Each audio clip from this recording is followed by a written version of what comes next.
Hushpuppi $1.6 billion Instagram scam. One of the biggest fraudsters in the world at the time got raided and caught with 40 million cash. Let's take a look at the story of Hushpuppi. Hushpuppi claimed to be a real estate mogul. He flashed his wealth on social media, and honestly, no one did it like him, which was one thing that made it easy for the police to catch him. We will get into how he got caught later, but first, let's look at his scams and lifestyle.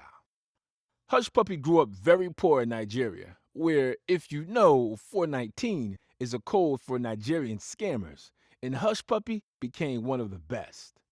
His lifestyle wasn't as lavish. He started off washing cars, and at some point, he turned to scams. He had this touch that no one else in these scam groups had.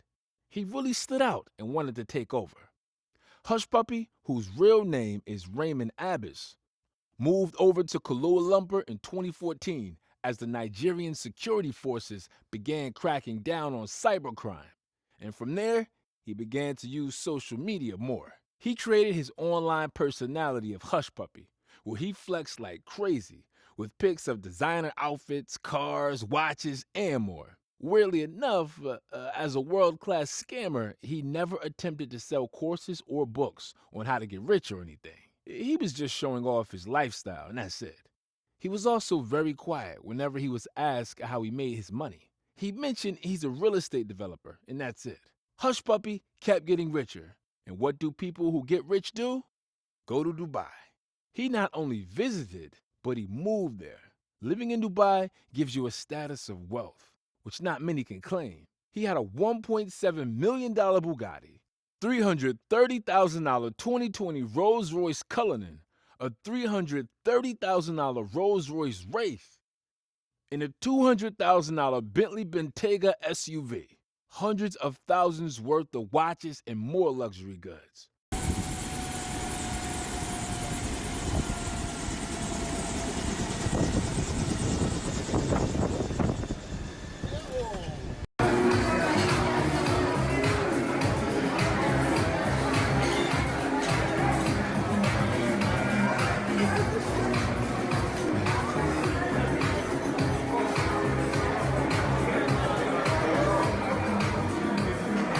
At this point, he was classified as a celebrity in Nigeria, especially when he started linking up with a guy similar to him, who just flashed his lavish lifestyle on social media.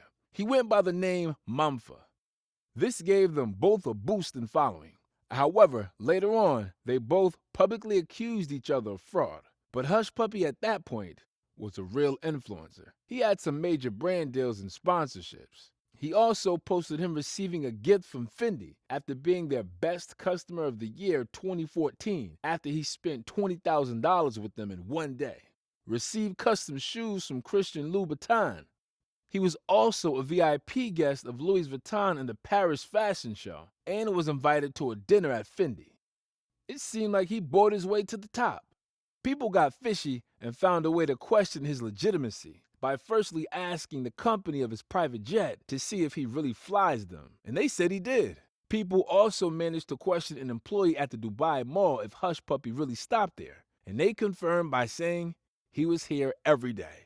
It was said Hushpuppi spent tens of thousands daily buying clothes, cars, watches, bags, and more. But the FBI got fishy and did some digging. So what they found out is that Hushpuppi was part of a money laundering scheme. He would get people to wire him money, thinking it was going somewhere else, but it went straight to his pockets. One of his victims was a paralegal from a law firm who wired him $920,000. Another victim was a foreign bank who ended up losing $14.7 million. This went straight to Hushpuppi's bank account.